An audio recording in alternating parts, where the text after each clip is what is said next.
Welcome to the debate. Today we are examining Zachary David Enfield's 2026 essay, From the Ground Up, Algae, Duckweed, and the Architecture of Planetary Reciprocity. And the discussion really centers on a pretty profound premise. The idea that industrial civilization currently operates on what he calls a linear fallacy. We basically treat biological cycles as one-way transactions. We extract, we use, we discard. And Enfield argues this has to be entirely replaced by an architecture of planetary reciprocity. Exactly. And the central question we're exploring today is whether the deliberate reintroduction of biological systems and what Enfield calls intentional inefficiency, like open wetlands and algae ponds, can actually serve as a robust, scalable replacement for engineered linear agriculture. Or conversely, does the inherent volatility of living systems make this vision far too risky to rely on at an industrial scale? Right. So I will be arguing in support of Enfield's thesis today. I maintain that circular biological systems are really the only viable path to correct the catastrophic externalized costs of water depletion, carbon accumulation, and nutrient pollution. And I will be arguing that while the diagnosis of the problem is frankly spot on, retreating from engineered mechanical efficiency into highly variable biological ecosystems introduces unmanageable risks to our energy and food security. Let's start with the sheer scale of the crisis, which Enfield frames meticulously using geological timelines. The linear model we rely on is failing, and it is failing rapidly. Consider the Ogallala Aquifer. It took between 6 and 12 million years to fill with glacial meltwater. Right, basically since the Miocene epoch. Exactly. Yet under our current linear extraction model, a 2025 University of Texas study projects that up to 70% of the Texas Panhandle portion of the aquifer will be functionally unusable within just 20 years. I mean, just think about the scale of that for a second. We are taking water that took up to 12 million years to accumulate, and we are on track to suck it dry in a couple of decades. That's not just farming, that is ecological liquidation disguised as productivity. Yeah, the numbers are undeniably staggering. And it's not just water extraction. Not at all. On the nutrient front, we apply approximately 12 million tons of nitrogen and 4 million tons of phosphorus fertilizer annually in the United States. A massive fraction of that just washes off the soil and into the Mississippi River Basin. It fuels a 6,000 square mile hypoxic dead zone in the Gulf of Mexico. It's an area where oxygen levels drop so low that marine life simply suffocates. Enfield's concept of treating these systems as externalized costs is completely accurate. I agree entirely that unpriced externalities and the linear fallacy are destroying our ecological capital. Which is why his proposal to deploy biological infrastructure, specifically microalgae and duckweed, is such an elegant mass-balanced solution. Microalgae, for instance, don't waste energy building structural tissue like stems or roots the way terrestrial plants do. Because of that, they can produce 10,000 gallons of oil per acre per year. Compare that to a conventional crop like soy, which yields about 48 gallons per acre.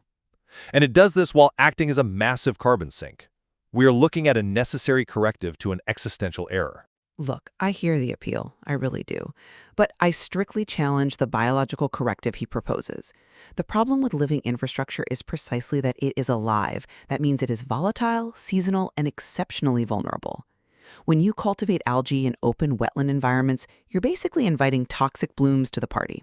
You mean the blue-green algae issues? Yes, cyanobacteria, which, as Enfield himself points out, are actually bacteria, not algae. In places like Nebraska, these spawn toxic blooms that produce microcystins. For our audience, microcystins are highly lethal hepatotoxins, meaning they directly attack the liver. They are capable of killing livestock and posing serious, immediate threats to human health.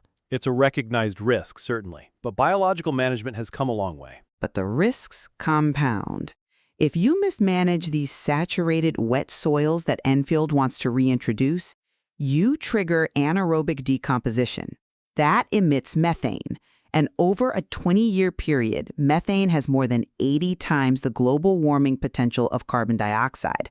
Therefore, I maintain that the strict, measurable controls of civil engineering and mechanical systems like direct air capture and chemical precipitation and wastewater treatment are institutionally rational. Biological systems are simply too fragile and unpredictable to trust with our global life support infrastructure. I see why you think that, but let me give you a different perspective on what we currently consider rational civil engineering, specifically regarding agricultural hydrology.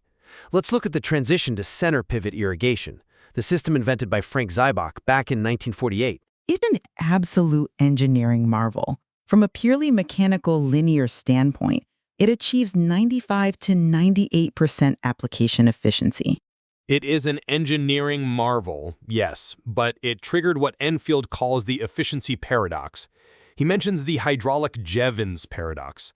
For our listeners who might not be economists, the Jevons paradox basically says that making a resource more efficient to use doesn't actually reduce its consumption, it increases it.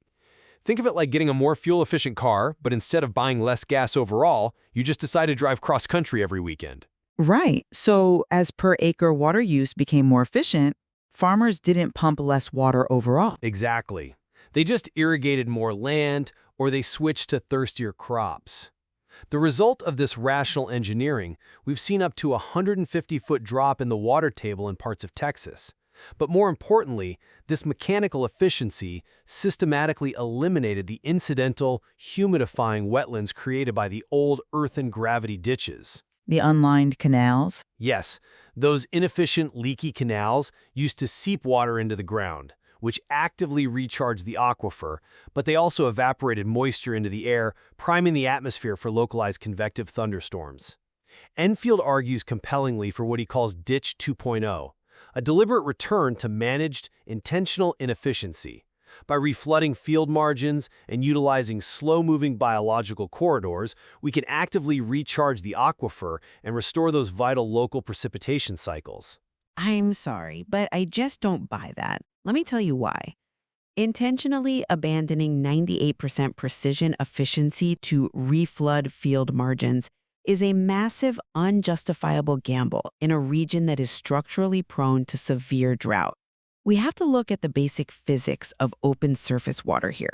The evaporation rates. Exactly. In a semi-arid plains environment, open surface water loses up to 20% of its volume straight to evaporation.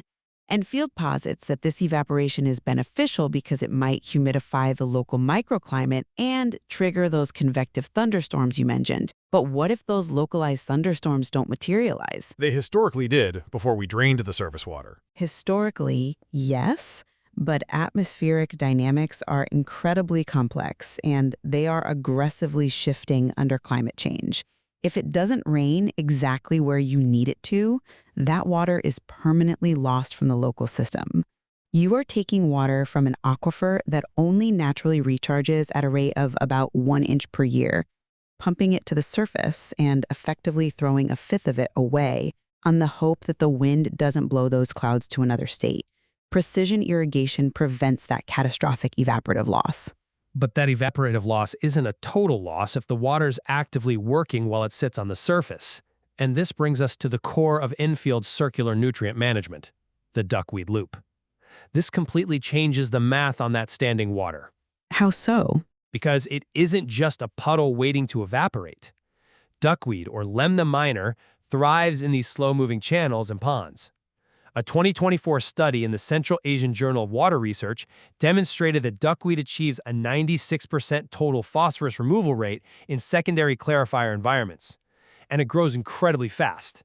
It doubles its mass in an astonishing 16 to 48 hours. By channeling nutrient-laden agricultural runoff into these duckweed ditches, we intercept the fertilizer before it ever reaches the rivers.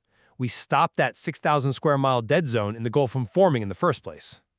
The absorption rates are impressive, I grant that. But what do you do with tons of heavily contaminated duckweed biomass? That's where Enfield proposes a brilliant two-stream principle to solve the contamination concerns. Imagine two completely separate rivers of duckweed. River A is fed by municipal sewage and heavily contaminated water. That biomass is utilized strictly for compost or anaerobic digestion to create biofertilizer and biogas. Then you have River B, fed by clean agricultural runoff. That duckweed is grown specifically for cattle feed, yielding an incredible 33 to 44% crude protein. Never the two shall meet. It entirely closes the nutrient cycle, replaces energy-intensive synthetic fertilizers, and directly addresses the regulatory concerns of cross-contamination. I come at it from a different way. I will readily acknowledge the elegance of the two-stream principle. On paper, the separation of treatment biomass and feed biomass is conceptually sound. But the operational reality of managing this at an industrial scale is entirely different. Let's talk about the extreme fragility of that treatment stream. Fragility in terms of the biology? Yes, biological systems are highly sensitive to chemical disruptions. A single slug of industrial solvent or an unexpected spike in a specific biocide poured down a municipal drain can crash an entire duckweed pond in a matter of hours. The organisms just die. But biological systems recover. They adapt and regrow. Eventually, yes. But a municipality cannot simply halt its waste processing, while a biological pond takes days or weeks to recover its biomass. The sewage keeps coming. Regulators correctly prefer chemical precipitation precisely because it is an electromechanical certainty. You add chemical A, it binds to chemical B, and the waste settles out. Every single time. But it requires continuous inputs of mined chemicals to achieve that. True, but it works without fail. Furthermore, decentralizing wastewater treatment out to individual farms requires a level of cross-silo coordination that is practically science fiction. Think about the bureaucracy involved. You are asking for seamless, real-time coordination between sanitation authorities, agricultural extension services, feedlot operators, and municipal water districts. These institutions have been structured as entirely separate silos for a century. Historically, integrating them at this level has never succeeded. That's an interesting point, though I would frame it differently. The fact that our institutions are deeply siloed is a critique of our bureaucracy, not a critique of the biological science. The science is robust and settled. We shouldn't discard a viable ecological solution just because city planners and agricultural departments don't like sharing spreadsheets. It's a bit more complex than sharing spreadsheets, but I see your underlying point. Let's pivot to how this biological capability addresses the most pressing issue of all, carbon. Enfield details the bio-CCS model, bioenergy with carbon capture and storage. This is where the biological system vastly outperforms the mechanical alternatives you favor. I'm highly skeptical of that, but walk me through his numbers. By taking the flue gas directly from a coal plant, which has a CO2 concentration of around 10 to 15%, and piping it directly into algae photobioreactors or raceway ponds, we trigger an explosive proliferation of biomass. Those algae can fix approximately 12 tons of carbon dioxide per acre per year, and Enfield maps out a full, layered biological defense around these industrial sites. The moss walls and bamboo? Exactly. You combine the algae scrubbers with city tray moss installations. A single vertical wall of this specific moss culture performs the air-purifying function of 275 conventional trees. Then you surround the entire perimeter with fast-growing bamboo that shoots up 3 feet a day to capture heavy physical particulates. This isn't just remediation. It physically embodies Enfield's ethic of planetary citizenship. The idea that you pay for your pollution and land restored, embedding carbon into harvestable, usable biomass rather than just burying it underground. That's a compelling argument. But have you considered the sheer physical scale required to make bio-CCS work for major industrial polluters? Enfield is intellectually honest enough to admit the scale limitation directly in the text. To fully remediate the emissions of a single large-scale coal-fired power plant using algae, you would require a cultivation pond roughly the size of a small city. We have vast tracts of degraded land around industrial sites. We just use it poorly. We don't have land area adjacent to urban industrial centers to deploy biological scrubbing at the scale of a small city. The footprint is massive.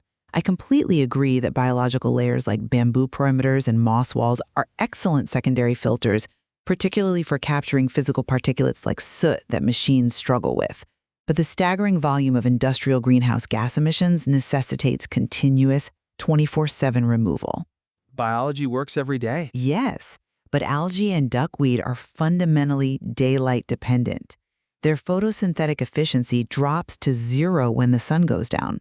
They literally stop capturing carbon at night, and their metabolic rates plummet in the winter.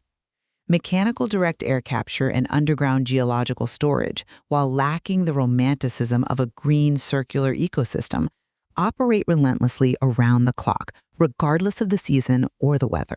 I'm not convinced by that line of reasoning because you are evaluating biological systems using the metrics of linear mechanical engineering. You're looking at it like a machine that gets turned off at night. If it's not photosynthesizing, it effectively is turned off. Yes, a biological system rests at night.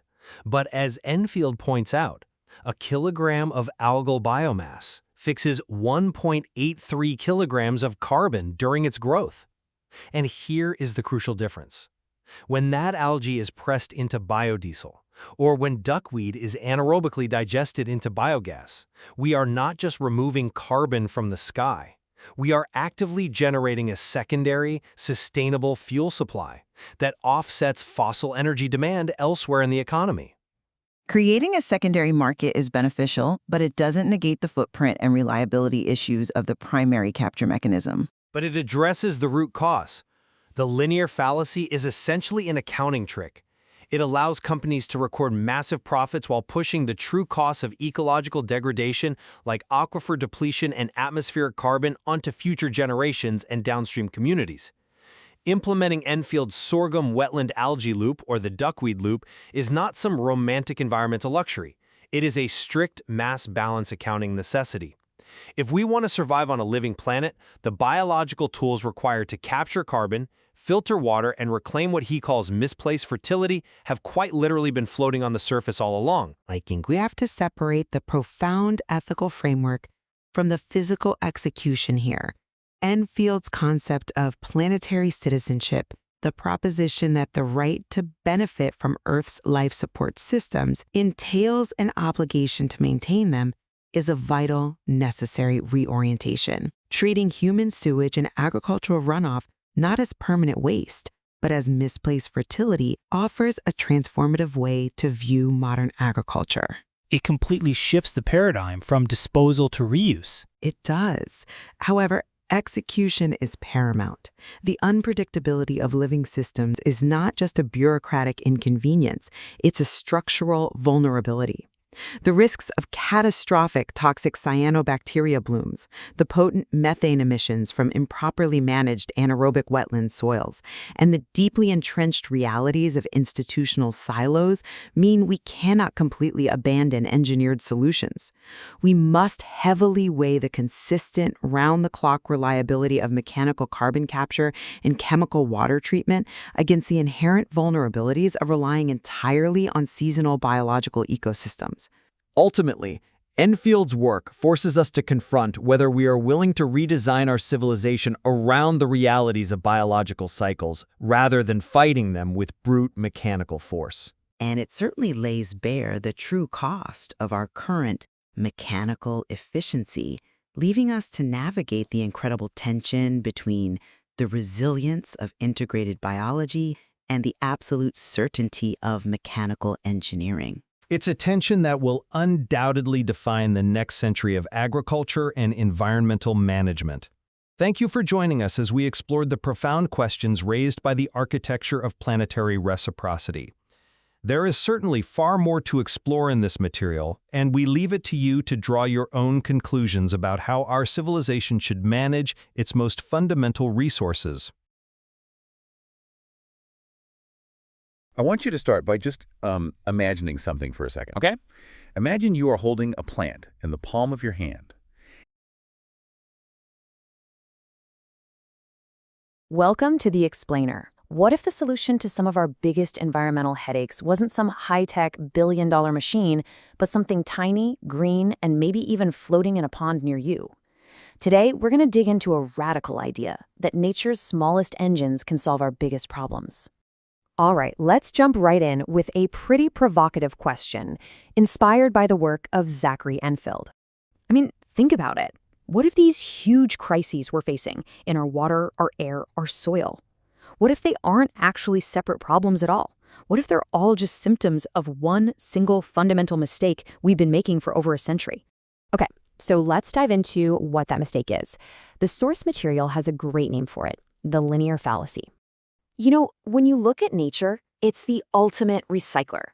Everything is part of a loop, a continuous circle. Nothing is ever truly wasted. But our modern world, well, it operates on a one-way street. We take stuff from the earth, we use it, and then we throw it away. We break the circle, and that is where all the trouble starts. And this one single error, this linear thinking, it's not just one problem. Nope, it's like tipping over the first domino in a long, long chain, leading to 3 massive crises that are all tangled up with each other. First up, let's talk water. We are draining these ancient underground reserves like the Ogallala Aquifer at a terrifying rate. In just a few decades, water levels in some spots have dropped by over 150 feet. We're basically burning through water in a single lifetime that took nature thousands and thousands of years to save up. Second, there's nutrient pollution. All that fertilizer runoff from farms has to go somewhere, right? Well, it flows into our rivers and eventually creates this massive 6,000 square mile dead zone in the Gulf of Mexico where pretty much nothing can survive. We're taking something valuable, fertility, and turning it into poison. And third, of course, is atmospheric carbon. But here is where it gets really interesting, kind of like a twist ending. The problem actually contains its own solution. Get this, for every single kilogram of biomass, that's just plant matter, that we can grow, we can pull 1.83 kilograms of CO2 right out of the air. The pollution can literally become the fuel for its own cleanup. How wild is that? So you gotta ask, right? What if the solution to our giant linear problem isn't some new, complicated machine, but a whole army of tiny, circular, biological engines that have been perfecting this job for billions of years? So let's meet a couple of these tiny powerhouses, algae and duckweed. They might seem pretty humble, but they're running on the most advanced technology on the entire planet, photosynthesis. You know, the original carbon capture system, which has had a cool 3.5 billion years to work out the kinks. And if you want to talk about efficiency, just get a load of this chart. We're looking at biofuel production here. Soybeans, a common source, they give us about 48 gallons per acre per year. Not bad, but microalgae, they can crank out up to 10,000 gallons. That's not just a little bit better, that's over 200 times more productive. We're talking about a completely different league. And algae isn't the only star of the show. Check out its cousin, duckweed. This stuff is just incredible. It's one of the fastest growing plants on Earth. It can literally double its mass in as little as 16 hours. And as it grows, it's cleaning wastewater, sucking up nearly all of the polluting nutrients. The best part? It's packed with protein, comparable to soybeans. It literally turns waste into a super valuable resource. Okay, so we have these tiny engines. The big question is, how do we actually put them to work? How do we use them to break our linear habits and start building these powerful circular systems? Well, this slide just lays out the difference perfectly. On one side, you've got our current system, the linear farmer. On the other, a circular farmer. So instead of buying expensive fertilizer and then flushing the nutrient waste down the river, a circular farmer grows their own fertilizer, captures every last drop of those nutrients, and builds a much healthier, more resilient local operation from the ground up. And here's just how simple this can be. Take a look at the duckweed loop. Farm runoff, which is normally just pollution, gets diverted into a channel to feed a patch of duckweed. The duckweed absolutely loves it, cleans the water as it grows like crazy, and then you harvest it and use it as a powerful biofertilizer right back on the same farm. The waste becomes the resource. The loop is closed. Simple as that. Now, here's the crucial point. This is not science fiction. The technology to do all this already exists, and you know what? It's simple. We're just talking about pipes, ponds, and some basic harvesting equipment. So the real barriers here, they're not technological, they're institutional, they're economic, they're in our heads. So if the technology is simple, what's really stopping us? Well, this brings us to the final and maybe the most important idea of all. To overcome these barriers, we need a fundamental shift in how we see our place in the world. The source calls this planetary citizenship, and the idea is powerful because it's so simple. If we have the right to benefit from things like clean air and clean water, then we also have the obligation to help maintain them. Pollution isn't just a cost you can pay off with a fine. It's a debt that has to be repaid by actively restoring the biological systems that we damaged. Which leaves us with this final, really provocative thought from the source. The question isn't whether this stuff works anymore. It does. The real question is, how long are we willing to keep flushing all this value down the river before we finally admit that the solution has been floating on the surface the whole time.